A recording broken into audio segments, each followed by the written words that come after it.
Hi friends, Dhurandhar cinema చూసారా? అద్దరగొట్టింది కదా. దేశవ్యాప్తంగా ఆ సినిమా ఒక కలెక్షన్ల సునామీ సృష్టించింది. మరి దాంట్లో పాత్ర ఏంటి? ఒక దేశ గూఢచారి, మన దేశ గూఢచారి. మన చిన్నప్పటి నుంచి ఎంతోమంది గూఢచారులను చూసాం, నవలల్లో కథల్లో చూసాం. మన తెలుగు వాళ్ళకి షాడో పరిచయం. అప్పుడు చిన్నప్పుడు మనం పుస్తకాలు చదివే వాళ్ళం కదా.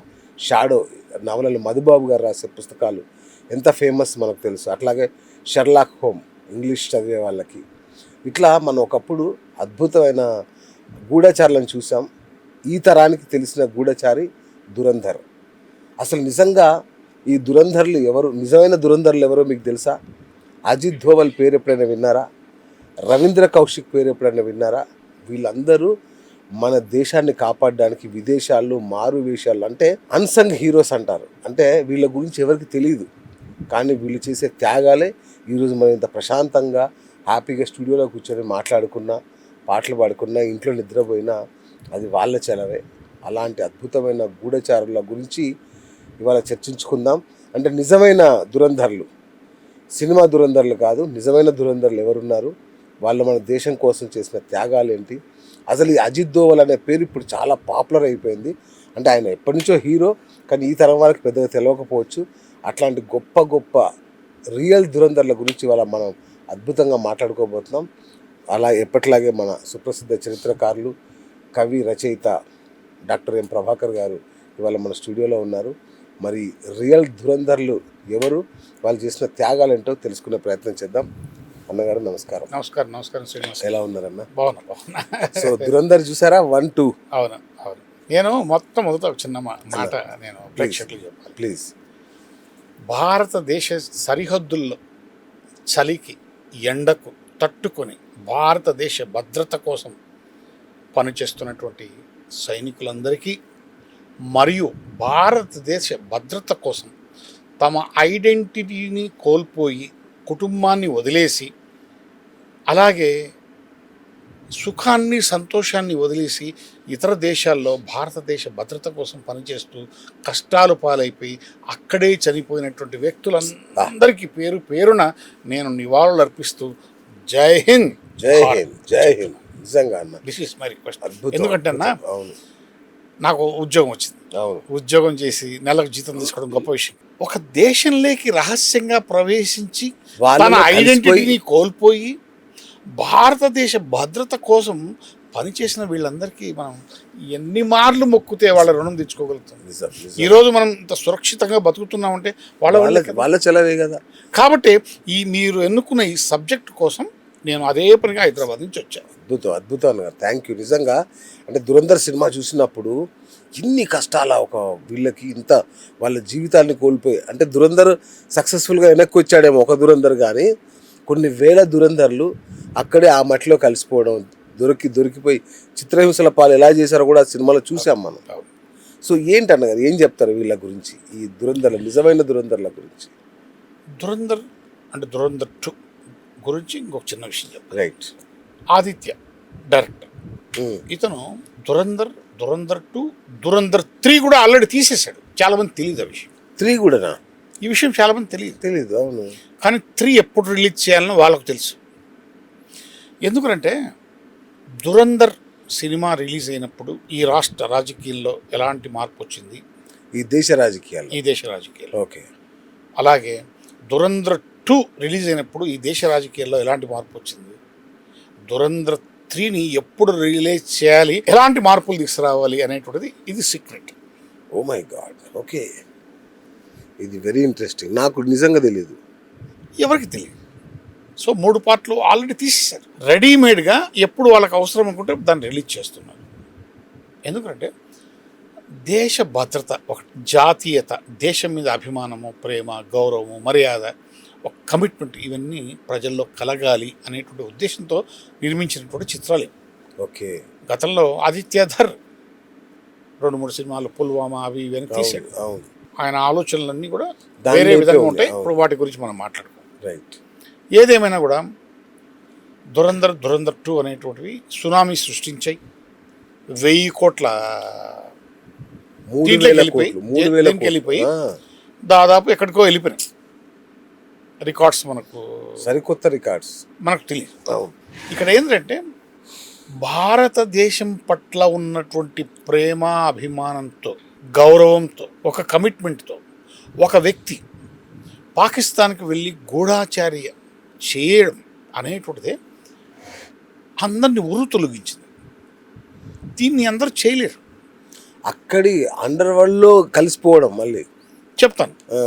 ఇది పెద్ద సంచలనం సృష్టించింది. అట్ ది సేమ్ టైం సినిమా చూసేంత వరకు ఈ విషయాలు ఎవరికి తెలియదు. సినిమా చూసిన తర్వాత ఈ దురంధర్ గురించి చర్చ మొదలైంది. ఎవరు దురంధర్, ఏంటి, ఏ కథ? యాక్చువల్గా రియల్ దురంధర్ వేరు, రీల్ దురంధర్ వేరు. ఓకే. రీల్ దురంధర్కు మాతృకైనటువంటి రియల్ దురంధర్ పేరు రవీంద్ర కౌశిక్. రాజస్థాన్లో ఒక సామాన్య కుటుంబంలో పుట్టి భారతదేశం పట్ల ఉన్నటువంటి ఒక కమిట్మెంట్తో పాకిస్తాన్కి వెళ్ళి గూఢాచార్యం చేశాడు. ఓకే. ఇది చాలా గొప్ప విషయం. ఇది యువతకు స్ఫూర్తిదాయకం కావాలి. అందరూ ఇతర దేశాలకు పోతున్నారు. దేనికోసం? డబ్బు సంపాదించడం కోసం. కోట్లు సంపాదిస్తున్నారు, ఇళ్ళకు పంపిస్తున్నారు. దేశం పట్ల నిబద్ధత, దేశం పట్ల అభిమానం, దేశంకి మనం త్యాగం చేయాలి అనే ఆలోచన ఒక్కరికైనా ఉందా అని ఈ తరం జన్జీ అంటున్నారు కదా, వాళ్ళందరికీ వేస్తున్నారు. కాక్రోచ్ జనతా పార్టీని ఈరోజు ఒక పార్టీ ఆన్లైన్లో ఉద్భవించింది, నెట్లో ఉద్భవించింది. ఆ పార్టీ వాళ్ళకు కూడా చెప్తున్నాను, ఈ దేశాన్ని మీరు ఏం చేయబోతున్నారో అందరికీ తెలుసు. ఇతర దేశాల్లో భారతదేశ గౌరవాన్ని కాపాడమని మీ అందరికీ సవినయంగా నమస్కారం చేస్తున్నాను. కాక్రోచ్ జనతా పార్టీ మంచి లక్ష్యంతో మొదలవ్వలేదా? లేదు, దీని వెనక చాలా కుట్రలు, కుతంత్రాలు ఉన్నాయి. అవన్నీ కూడా మన భారతదేశ నిఘా వర్గాలు పెట్టి ఉన్నాయి, తెలుస్తుంది. ఇటువంటి వలలో పడవద్దు యూత్ అని నేను సగర్వంగా చెప్పుకుంటున్నాను. That's my request. జాగ్రత్తగా ఉండండి. ఎవరు పడితే వాళ్ళు ఏం చెప్తేది మీరు వినేసి ఆవేశంతో ఉప్పొంగిపోయి ఏదో ముందుకు పోతే కష్టం. ఎందుకంటే ఈరోజు మొత్తం ప్రపంచం శ్రీలంక, నేపాల్, బంగ్లాదేశ్లను అబ్జర్వ్ చేస్తున్నాయి. అటువంటి సమయంలో ఇక్కడ కాక్రోచ్ జనతా పార్టీ అనేటువంటిది ఒకటి వచ్చింది. అంటే భారతదేశంలో ప్రభుత్వాన్ని అస్థిరతపరిచి ఇంకోటి చేసేసి వ్యవహారం చేయాలని ఉద్దేశంతో ఇవన్నీ జరుగుతున్నాయి. కాబట్టి యువత జాగ్రత్తగా ఆలోచించాలా. ఆవేశపడకండి, కూల్గా ఆలోచించండి. మీ నిర్ణయాలు మీరు తీసుకోండి, ఏం తప్పేం లేదు. ఎవరి నిర్ణయం వాళ్ళు తీసుకుని తప్పలేదు, కానీ ఆవేశపడద్దండి, రెచ్చగొడితే రెచ్చిపోవద్దండి, కూల్గా ఉండండి. That is my request. అందుకని నేను ఈ దురంధర్ ఈ దేశంలో నుంచి వేరే దేశంలోకి పోయి అక్కడ గూఢాచార్యం చేసేసి భారతదేశాన్ని కాపాడినటువంటి గొప్ప వ్యక్తి. తన ఐడెంటిటీని కోల్పోయి, తన కుటుంబాన్ని వదిలేసి, తన కులాన్ని వదిలేసి, ఏంటండి నాకు అర్థం కాదు. మీకు వీళ్ళంతా కనపడరా? ఈయన ఆర్మీలో చేశాడు సార్? చేశాడు. రవీంద్ర కౌశిక్ ఎలా సాధ్యం సార్? అసలు ఒక బయట వాడే ఆర్మీలో కాదు. ఇతను చేసింది ఏంటంటే 1900 ఆ టైంలో ఈయన రీసెర్చ్ అండ్ అనాలిసిస్ వింగ్ అనేటువంటి దానికి సెలెక్ట్ అయ్యి అప్పుడు ఆయన వయసు 23 సంవత్సరాలు. సెలెక్ట్ అయ్యి భారతదేశం నుంచి పాకిస్తాన్కి వెళ్ళి పాకిస్తాన్లో LLB చదివి పాకిస్తాన్ మిలిటరీలో జాయిన్ అయ్యి మేజర్ స్థాయికి చేరుకొని ఆయన అక్కడ పరిస్థితులను, అణ్వాయుధాల రహస్యాలను భారతదేశానికి చేర్చడం వల్ల భారతదేశం తనను తను కాపాడుకోగలిగింది. దిస్ ఈజ్ వాస్తవం. దీన్ని ఈ జన్జీ ఎవరైతే ఉన్నారో ఈ యూత్ తప్పనిసరిగా అర్థం చేసుకోవాలి. మరో విషయం ఏంటంటే 1979 నుంచి 1983 వరకు ఈ రవీంద్ర కౌశిక్ అన్నటువంటి ఒక సామాన్య కుటుంబం నుంచి వచ్చినటువంటి వ్యక్తి పాకిస్తాన్లో పనిచేయడం జరిగింది గూఢాచారిగా భారతదేశం తరఫున. అనుకోకుండా భారతదేశాన్ని నుంచి పాకిస్తాన్కి వచ్చినటువంటి ఒక జూనియర్ ఏజెంట్ తప్పిదం వల్ల రవీంద్ర కౌశిక్ రా ఏజెంట్ అని తెలియడం వల్ల 1983లో ఆయన అరెస్ట్ చేశారు. అరెస్ట్ చేసి విపరీతంగా ఆయన హింసించారు.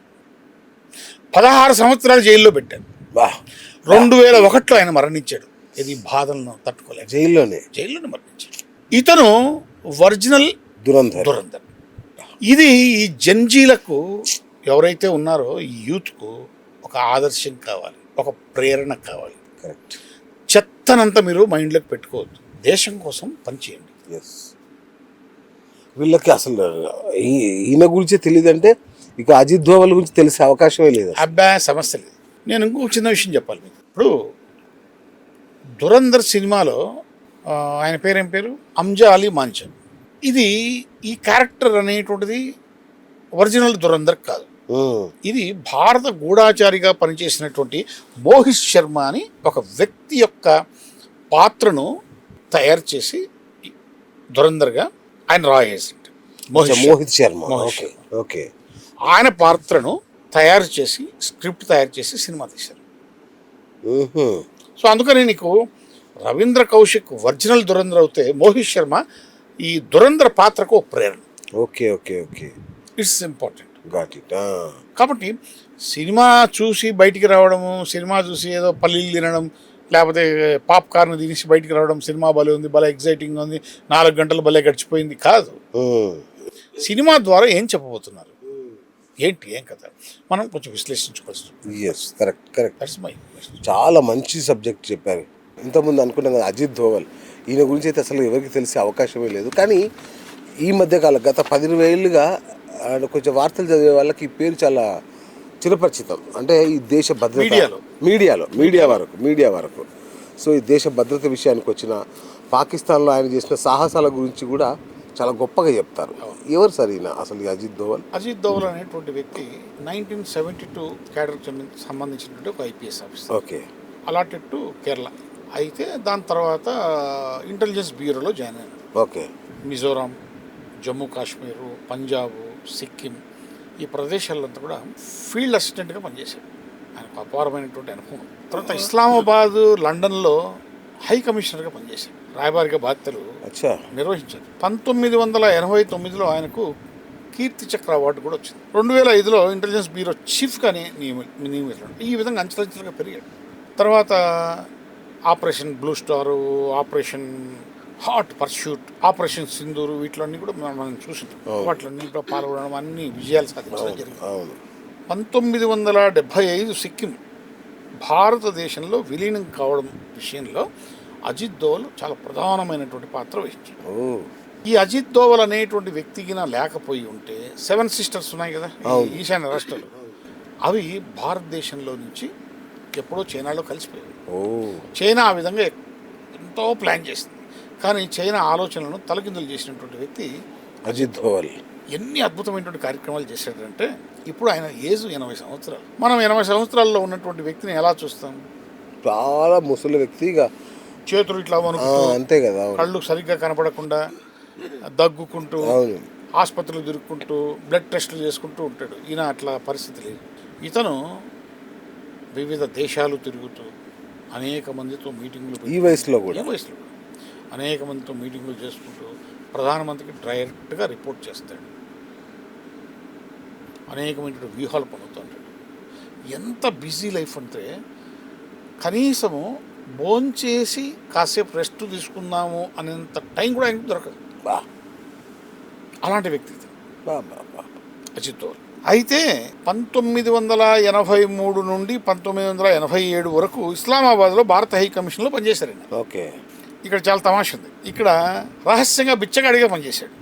భిక్షగాడిగా ఒక చోట యురేనియం అనేటువంటి అంశానికి సంబంధించినటువంటి విషయంలో కొంతమంది శాస్త్రవేత్తలు పోతున్నారు, వస్తున్నారు. వాళ్ళు ఏం చేస్తున్నారు, ఏం కదా తెలియదు. ఇతను లోపలికి పోవడానికి వెళ్ళలేదు, అనుమతించారు. ఈయన ఏం చేశాడంటే ఈ శాస్త్రవేత్తలంతా ఎక్కడ కటింగ్ చేయించుకుంటారో అక్కడికి పోయాడు. ఒక బార్బర్ షాప్ పోయి వీళ్ళ హెయిర్ కలెక్ట్ చేశాడు.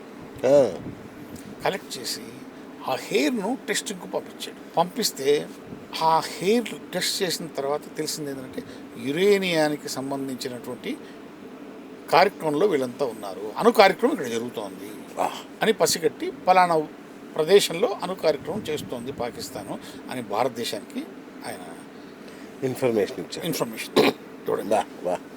అందువల్ల ఆయనకు భారతీయ జేమ్స్ బాండ్ అని పెద్ద బిరుదు కూడా ఇచ్చారు. తర్వాత ఈ మన గోల్డెన్ టెంపుల్లో ఉమ్. బ్లూ స్టార్ ఆపరేషన్ కూడా అవును. రిక్షా పుల్లర్, రిక్షా తొక్కుకుంటూ లోపలికి రోజు పోయి పాలు గీలన్నీ కూడా ఇచ్చేసి వచ్చేవాడు. ఈ పోయి రావడంలో అక్కడ ఎవరు ఎంతమంది ఉన్నారు ఏంటి, వాళ్ళ దగ్గర ఏం ఆర్మ్స్ ఉన్నాయి, అమ్యునిషన్స్ ఉన్నాయి అనేటువంటి విషయాలన్నీ గమనించి ఇవన్నీ కూడా భారత ప్రభుత్వానికి తెలియజేసేవాడు. సో ఆ విధంగా భారత ప్రభుత్వం ఆపరేషన్ బ్లూ స్టార్ చేయగలిగింది. చేయగలిగింది. ఇతను మౌనంగా ఏమీ తెలియనట్టే రిక్షా పుల్లర్గా బయటకు వచ్చేసాడు. సినిమాలను మించి ఉంది కదా ఇది. తర్వాత 1971 నుంచి 1999 వరకు నాకు తెలిసి దాదాపు 15 విమాన హైజాక్లను ఈయన హైజాక్ కాకుండా కాపాడినాడు. కానీ దురంధర్లో మాత్రం స్టార్టింగ్ హైజాక్ ఒకటే చూపించారు. అవును. ఓకే. ఒకటే చూపించారు. అవును. అది విషయం. ఓహో. సో ఆ విధంగా 2014లో దోవల్ని ఏం చేశారు, ఈ ప్రభుత్వం వచ్చిన తర్వాత, భారతీయ జనతా పార్టీ ప్రభుత్వం వచ్చిన తర్వాత భారత్ 5వ జాతీయ భద్రతా సలహాదారుడుగా నియామకం చేశారు. ఆయన నియమించారు. జమ్మూ కాశ్మీర్లో ప్రత్యేక హోదాను రద్దు చేయడంలో ఈయన కీలక పాత్ర వహించాడు. ఓకే. ఈయనకు వచ్చినటువంటి అవార్డులకు రివార్డులకు లెక్కలేదు, నువ్వు లెక్క పెట్టలేదు. ఇంకొక మరో ఆశ్చర్యకరమైనటువంటి విషయం ఏంటంటే అజిత్ దోవల్ అనేటువంటి వ్యక్తి మీద 100కి పైగా పుస్తకాలు ప్రచురమయ్యాయి. Is it possible? ఆయన ఓన్లీ ఆయన గురించి, ఆయన మీద ఒక ఐపీఎస్ ఆఫీసర్ మీద 100కి పైగా పుస్తకాలు బయట ప్రాచుర్యంలో ఉన్నాయంటే ఎంత ఆశ్చర్యపోవాలి మనం. అద్భుతం అసలు. అంత గొప్పవాడు. ఎవరెవరో పుస్తకాలు రాశారు. బాబా ఆయన ఏం రాయించుకోలే. ఆయన దానికి ముందు మాట కూడా రాయలే. ఆయన గురించి ఎవరో కనుక్కొని రాశారు. అటువంటి పుస్తకాలు 100 మనకు లభ్యమవుతాయి. నెట్లో లభ్యమవుతాయి, మార్కెట్లో లభ్యమవుతాయి, లైబ్రరీలో దొరుకుతాయి. అంత గొప్పవాడు అజిత్ దోవల్. 80 సంవత్సరాల్లో కూడా తొనకకుండా బెనకకుండా మైండ్కు పెట్టాడు. దీంతో ఆయన ఇన్ని దేశాలు తిరుగుతున్నాడు, ఇంత వేల మందితో మీటింగ్లు పెట్టుకుంటున్నాడు, ఇన్ని రిపోర్టు సబ్మిట్ చేస్తున్నాడు. నిరంతరం దేశ భద్రత కోసం ఆలోచన లేదు. తన కుటుంబాన్ని వదిలేశాడు. కుటుంబాన్ని కూడా, తన ప్రాణాలను కూడా లెక్క చేయాలి, తన వయస్సును కూడా లెక్క చేయాలి. అంబానీ ఆదాయాల మీద ఇతను కూడా కోట్లు సంపాదించుకోవచ్చు కదా బ్రహ్మాండంగా. మరి ఎందుకు ఇతనికి పట్టింది? భారతదేశం భద్రత కోసం మనం పోరాటం చేయాలి, భారతదేశాన్ని కాపాడాలి, ఈ దేశం మనది, ఈ దేశంలో అందరూ ప్రశాంతంగా జీవించాలి. ఈ జంజీలకు నేను చెప్పేది ఇదే, దేశం కోసం పనిచేయండి. దేశం విచ్ఛిన్నం కోసమో, దేశంలో అల్లకొలను సృష్టించడం కోసమో మీరు దయ ఉంచి చేయకూడదు. మీరు ఈ దేశానికి పట్టుకొమ్మలు, ఈ దేశానికి జీవం మీరే. మిమ్మల్ని ఎవరెవరో తప్పుదారి పట్టిస్తారు, దయ ఉంచి తప్పుదారి పట్టవద్దు. అన్నగారు, ఇప్పుడు ప్రస్తావన వచ్చింది కాబట్టి, మన చిన్నప్పుడు మనం చాలా పుస్తకాలు చదివేవాళ్ళం, డిటెక్టివ్ పుస్తకాలు. అగాథా క్రిస్టీ లాంటి వాళ్ళు, సర్ ఆర్థర్ కానన్ లాంటి వాళ్ళు సృష్టించిన షెర్లాక్ హోమ్ లాంటి పాత్రలు ఒక ఉర్రూతలూపేవి. మన తెలుగు వాళ్ళకి షాడో నవలలు, ఇట్లా ఒక అద్భుతం జరిగేది కదా. సో ఈ జెన్జీకి వీళ్ళు ఏమైనా తెలిసి ఉండే అవకాశం ఉందా అన్నగారు? వీళ్ళకు ఆ అవకాశం లేదు. ఎందుకంటే వీళ్ళు గతాన్ని మర్చిపోతారు. అది వీళ్ళకు భవిష్యత్తు కావాలి. అది గతం వీళ్ళకి అక్కర్లేదు, వీళ్ళు పట్టించుకోరు. చరిత్ర పునాదులు లేకుంటే ఎలా అన్నగారు? వాళ్ళకి అక్కర్లేదు. పునాదులు లేకపోతే ఇది కూలిపోతుంది అనేటువంటి విషయం వాళ్ళు ఆలోచించరు. వాళ్ళకి ఎప్పుడు సంచలనాలు కావాలి, సంక్షోభాల నుంచి పెరగాలి అనేటువంటి ఉద్దేశం ఉంటుంది. ఇక్కడ ఏంటంటే సర్ ఆర్థర్ కానన్ డయల్ గురించి మీరు చెప్పారు కాబట్టి చెప్తున్నాను. మేము చిన్నప్పుడు, నేను ఇంటర్మీడియట్లో మా ఇంటికి దగ్గరగా పొద్దుటలో ఆర్యవైశ్య పట్టణాలయం అని ఉండేది. అందులో సర్ ఆర్థర్ కానన్ డయల్ నవలలు, డిటెక్టివ్ నవలలు ఉంటే మేము ఇంటికి తెచ్చుకొని, అంటే గ్రంథాలయంలో అంటే మెంబర్షిప్ ఉంటే ఇంటికి ఇచ్చేవాళ్ళు. ఇంట్లో చదువుకొని మళ్ళీ తీసుకొని ఇచ్చేవాళ్ళు. అలా నేను చాలా నవల్స్ చదివాను.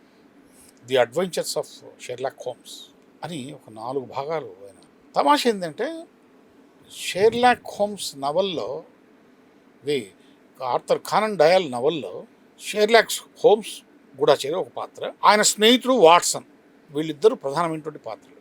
సర్ ఆర్థర్ కానన్ డయల్ ఏ గూఢాచారి నవల రాసినా కూడా వీళ్ళిద్దరు కంపల్సరీగా ఉంటారు. ఎవరెవరు ఉంటారు? Sherlock Holmes and Watson. ఒకనొక సమయంలో ఏం జరిగిందంటే ది ఫైనల్ ప్రాబ్లం అని ఒక నవల రాశాడు, ఒక గూఢాచారి నవల రాశాడు. ఎవరు? Sir Arthur కానన్. దాంట్లో షెర్లాక్ హోమ్స్ చనిపోయాడు. షెర్లాక్ హోమ్స్ చనిపోతే ఏంటి పరిస్థితి? ఇంకా లేదు, అపరాధ పరిశోధనలు లేవు. ప్రేక్షకులు ప్రపంచవ్యాప్తంగా గగ్గోలు పెట్టారు, కోట్లాది ఉత్తరాలు రాశారు. భయపడిపోయాడు అతను. ఎవరు? సార్ ఆర్థర్ అబ్దుల్ ఖాన్ ఇదేంద్రా, నేనేదో నవల్లో పాత్రను చంపి నాకు నిజంగా మనిషిని చంపినట్టు వీళ్ళు నా మీద విరుచుకుపడుతున్నారు అని చెప్పేసి నో నో నో అని చెప్పేసి మళ్ళీ షెర్లాక్ హోమ్స్ను బ్రతికించి కానన్ డయాల్ బ్రతుకున్న కాలము షెర్లాక్ హోమ్స్తోనే నవలలు రచింపజేశారు. బా, ఇది ఒక పెద్ద చరిత్ర నిజంగా. ఆ రోజుల్లో. ప్రేక్షకులు చూడండి, షెర్లాక్ హోమ్స్ చనిపోతే, ఒక క్యారెక్టర్ చనిపోతే ఒప్పుకోలే, తిరుగుబాటు చేశారు. బా, నిజంగా. తర్వాత అగతా క్రిస్టీ ఏమనుకుంటాం మనము? మగవాడు అనుకుంటాం. అవును, కాదు, స్త్రీ. ఆమె కొన్ని వందల డిటెక్టివ్ నవల్స్ రాసింది, అపరాధ పరిశోధన నవల్స్ రాసింది. ఆమె కూడా అంటే సార్ ఆర్థర్ కానన్ డయాల్ రాసినటువంటి షెర్లాక్ హోమ్స్ నవలలే ఇప్పటి వరకు మనకు తెలుగు రాష్ట్రాల్లో వచ్చినటువంటి గూఢాచార నవల్ల వరకు మాతృకులవే. ఇక్కడ కూడా ఏంది, అగతా క్రిస్టీ రాసినటువంటి ఈ అపరాధ పరిశోధన డిటెక్టివ్లో ఈమె కూడా 2 క్యారెక్టర్స్ పెట్టింది, పోయరో అండ్ మార్షల్. పోయరో అనేటువంటి వాడు డిటెక్టివ్, మార్షల్ అనేటువంటి వాడు వాడి యొక్క అసిస్టెంట్. బైబిల్ పుస్తకాలు అమ్మడబోయిన తర్వాత ఆ రేంజ్లో అమ్మడబోయిన పుస్తకాలు ఈమెవే. బైబిల్తోనే పోల్చారు.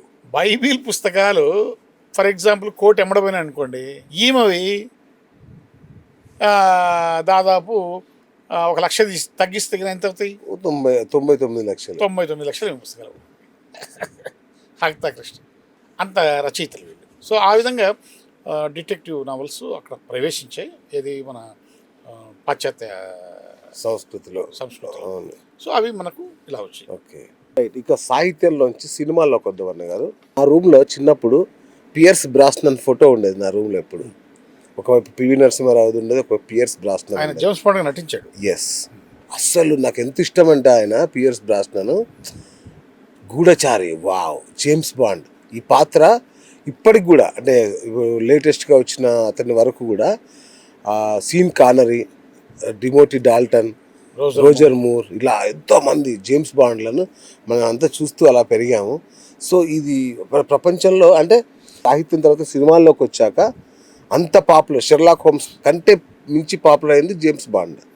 మరి జేమ్స్ బాండ్ ఎవరు సృష్టించారు? ఇది అసలు ఎట్లా ఇంత పాపులర్ అయింది? ఎస్, మంచి క్వశ్చన్ ఇది. ఇయాన్ ఫ్లెమింగ్ అని ఒక బ్రిటిష్ రచయిత. ఓకే, యాక్చువల్గా ఏంటంటే 2వ ప్రపంచ యుద్ధంలో ఇతను నావల్ ఇంటెలిజెన్స్లో పనిచేశాడు. అచ్చా.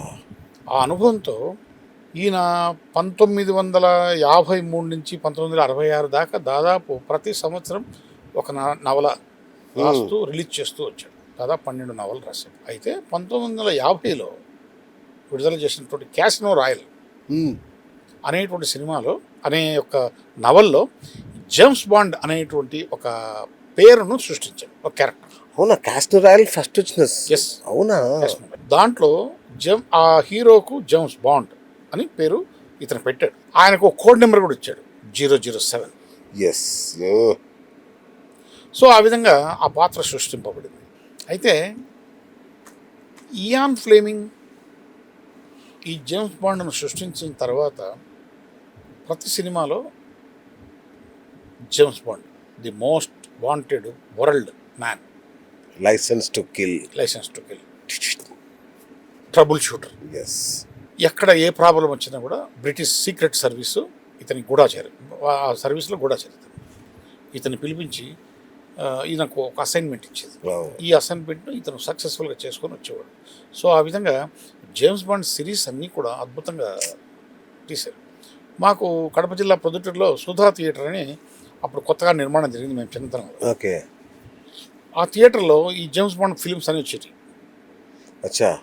నేను, నా మిత్రుడు చక్రపాణి అని ముద్దనూరు థర్మల్లో పనిచేసి రిటైర్డ్ అయ్యాడు. తర్వాత గంధంబొట్టు రమణ అని, తర్వాత సీను అని, మేమంతా రెగ్యులర్గా ఆ సినిమాలు మార్నింగ్ షోకే, అంటే ఆదివారం పూట మార్నింగ్ పోయి సినిమాలు చూసి వచ్చేవాడు. చాలా ఎంజాయ్ చేసేవాడు. సాహస కృత్యాలు, అద్భుతమైనటువంటి విజువల్ ఇవి అవన్నీ చూసి భలే సంతోషపడేవాళ్ళం, ఆనందించేవాళ్ళం. జేమ్స్ బాండ్ అంటే అంటే మనం కాదురా, జేమ్స్ బాండ్ మానవుల కంటే కూడా భిన్నమైనటువంటి వ్యక్తి ఎస్ అనే రకంగా ఇది చేసాం. అలాంటి నవల్లో Goldfinger, Moonrakers, the spy who loved me, diamonds are forever, never send never again, ఇలాంటి నవలలు టైటిల్స్ కూడా భలే ఉంటాయి, విచిత్రంగా ఉంటాయి విచిత్రమైనటువంటి టైటిల్స్. డై హార్డ్, అవును. ఇలాంటివన్నీ వచ్చేటి. దీంట్లో ఇప్పుడు మీరు ఇందాక చెప్పినటువంటి వాళ్ళంతా కూడా జేమ్స్ బాండ్లుగా నటించారు. లేటెస్ట్ గా డేనియల్ క్రిగ్ వరకు. అయితే 1964లో ఇయాన్ ఫ్లెమింగ్ చనిపోయాడు. ఓకే. చనిపోతే పబ్లిషర్స్ ఒప్పుకోలే. జేమ్స్ బాండ్ నవల్స్ రెగ్యులర్గా రావాల్సిందే అని చెప్పేసి వేరే వాళ్ళని రచయితలను సంప్రదించారు. సో వాళ్ళు ఇయాన్ ఫ్లెమింగ్ మరణం తర్వాత కూడా జేమ్స్ బాండ్ సిరీస్ను కంటిన్యూ చేశారు. కంటిన్యూ చేస్తూ నవల్స్గా రావడము, బయట వాటిని సినిమాలు తీయడం, ఇది ఒక ప్రక్రియ, నిరంతర ప్రక్రియగా తయారైపోయింది. అచ్చా, ఇది కూడా సాహిత్యంలోనే ఉంది. మాకు సినిమాలే తెలుసు, మాకు సాహిత్యంలోనే. ఓకే, రాసిన తర్వాతనే సినిమా. ఓకే, రైట్ అన్నగారు. సో మరి జేమ్స్ బాండ్ల గురించి, ఇయాన్ ఫ్లెమింగ్ల గురించి, ఇట్లాంటి వాళ్ళ గురించి గొప్పగా పాశ్చాత్య సాహిత్యంలోని సినిమాల గురించి గొప్పగా చెప్పుకున్నాం. మరి ఈ ప్రయత్నం ఏమన్నా తెలుగు సాహిత్యంలో జరిగిందా? ఎందుకంటే తెలుగు సాహిత్యం కూడా చాలా సుసంపన్నమైనది. ఎక్కడన్నా ఎవరన్నా సృష్టించారా ఇలాంటి పాత్రలు? సృష్టించారు. అవునా? ఎందుకంటే మనకు తెలుగులో చూస్తే మధుబాబు అని ఒక డిటెక్టివ్ రచయిత, నా ఫేవరెట్, కొమ్మూరి సాంబశివరావు అని ఒక డిటెక్టివ్ రచయిత దొరుకుతారు, రైట్, వెతికితే. వీళ్ళిద్దరే గూఢాచార నవల్స్ రాశారు. ఫస్ట్ మధుబాబు గురించి చెప్పుకుందాం. మధుబాబు దాదాపు 150 గూఢాచారి నవల్స్ ఇంతవరకు రాశాడు. ఆయన ప్రతి గూఢాచారి నవళ్ళలో 2 క్యారెక్టర్లు సృష్టించాడు. షాడో గంగారం, దానితో పాటు పనామా సిగరెట్. ఎందుకంటే మధుబాబుకు పనామా సిగరెట్ బాగా ఇష్టం. శ్రీకర్ వాళ్ళ ఇంకొక నిన్న మొత్తం చెప్పండి చెప్తాను. 150 చదివా నేను. అట్లా 1కి 10 సార్లు చదివా. అబ్బో, నాకు ఎంత ఇష్టం అంటే మధుబాబుని కలిసా, విజయవాడ వెళ్ళి కలిసి మాట్లాడొచ్చా. ఇందులో ఒక చాలా అద్భుతమైన విషయం ఉంది. ఓకే. స్వాతి వీక్లీలో 26 సంవత్సరాలు మధుబాబు సీరియల్స్ వచ్చాయి. భారతదేశ చరిత్రలో ఏ మ్యాగజైన్లో ఎవరు 26 సంవత్సరాలు కంటిన్యూస్గా సీరియల్స్ రాసినటువంటి వాళ్ళు ఎవరు లేరు. అది ఖ్యాతి ఆయనకు మాత్రం దక్కింది. అద్భుతం, అద్భుతం. ఆయన పేరు వల్లూరి మధుసూదన్. చాలా కష్టాలు పడ్డాడు. కొంతమందికి పాపం తెలియక కొంతమంది చేసినటువంటి అప్పులకు సంతకాలు పెట్టాడు. ఓకే. ప్రెషర్ ఎక్కువైపోయి ఇంట్లో వాళ్ళ తిట్లు భరించి ఇంటి నుంచి 7.5 సంవత్సరం అజ్ఞాతవాసంలో. ఆయన గవర్నమెంట్ ప్రిన్సిపల్ కదా? ప్రిన్సిపల్ కాదు, గవర్నమెంట్ ఎంప్లాయ్. కొంతకాలం టీచర్గా పనిచేశాడు. 7.5 సంవత్సరం అజ్ఞాతంలో బతికాడు. ఏం తిన్నాడు, ఏం తాగాడు, ఓ మై గాడ్, ఎక్కడ ఉన్నాడు ఎవరికి తెలియనటువంటి గారు. ఇప్పుడు ఆయన హైదరాబాద్లోనే ఉన్నారు. ఇప్పుడు అతి త్వరలో కుటుంబంతో ప్రశాంతంగా ఉన్నారు. మొన్ననే మాట్లాడాను, అతి త్వరలో మనం ఇంటర్వ్యూ కూడా చేయబోతున్నాం ఆయన్ని. వావ్. అలాగే మరొక రచయిత కొమ్మూరి సాంబశివరావు. ఇప్పుడు మల్లాది కృష్ణమూర్తి ఉన్నారే, అవును, ఆయన రచనలకు ప్రేరణ ఈయన కూడా తన డిటెక్టివ్ నవల్ దాదాపు 90 రాశాడు. 90 రాస్తే 90లో కూడా యుగంధర్ హీరో, ఆయన అసిస్టెంట్ రాజు. ఇవన్నీ ఆంగ్ల మూలాలే. అంతే కదా. అవును. ఇవి పుస్తకాలు, ఈ డిటెక్టివ్ నవళ్ళు ఇప్పుడు ఈ జంజీకి వీళ్ళకి తెలియదు. ఎంతసేపు ఎర్నింగ్ ఆఫ్ మనీ, అవును, వీకెండ్స్ ఎంజాయ్మెంట్, లేదంటే డ్రగ్స్, లేదంటే వీటి జోలికి పోయినారు. ఇంకోటి ఏంటంటే సంక్షోభంలో నుంచి సంచలనం సృష్టించాలని ఒక పెద్ద తీవ్రమైనటువంటి తీవ్రమైనటువంటి ఆలోచనతో ఉన్నారు. నేను చెప్పేది ఏంటంటే ఈ నవల్లో ఉన్నటువంటి క్యారెక్టర్లు ఎవరైతే ఉన్నాయో, ఈ క్యారెక్టర్లన్నీ కూడా దేశ భద్రత కోసం, దేశం కోసం పని కట్టుకొని పనిచేసాయి. పాత్రలు కూడా పనిచేసాయి. ప్రాణాలకు తెగించి, కుటుంబాలని త్యాగం చేసి, జీవితాలని త్యాగం చేసి. ఈ పాత్రలను మనం తక్కువగా చేసుకోవడానికి అవకాశం లేదు. ఈ పాత్రలను ప్రేరణగా పొంది ఎంతోమంది దేశభక్తులుగా మారిన వాళ్ళు. కరెక్ట్. చివరికి ఈరోజు మధుబాబు గారికి అత్యంత ఇష్టమైనటువంటి పనామా సిగరెట్ ఆయన కూడా మానేశాడు. అవునా? తాగట్లా? ఓహో. అంటే అప్పట్లో షాడో అంటే ఇలా ఉంటాడు, ఆయన పనామా సిగరెట్ తాగుతాడు అనే ఒక ఇది. అయ్యో, నాకు నోటికొచ్చు. గుప్పున వెలిగించాడు, రింగులు వదిలాడు. ఆ రింగులు వదిలాడు. ఎందుకంటే ఆయనకు 555 సిగరెట్లు ఇచ్చినా కూడా నాకు వద్దు పనామా కావాలని అడిగేవాడు. మధుబాబు గారు గురుగారు నాకు ఈ పడవ ఆ రుచి నాకు నచ్చదు, నాకు పనామా కావాలని అడిగేవాడు. ఆహా.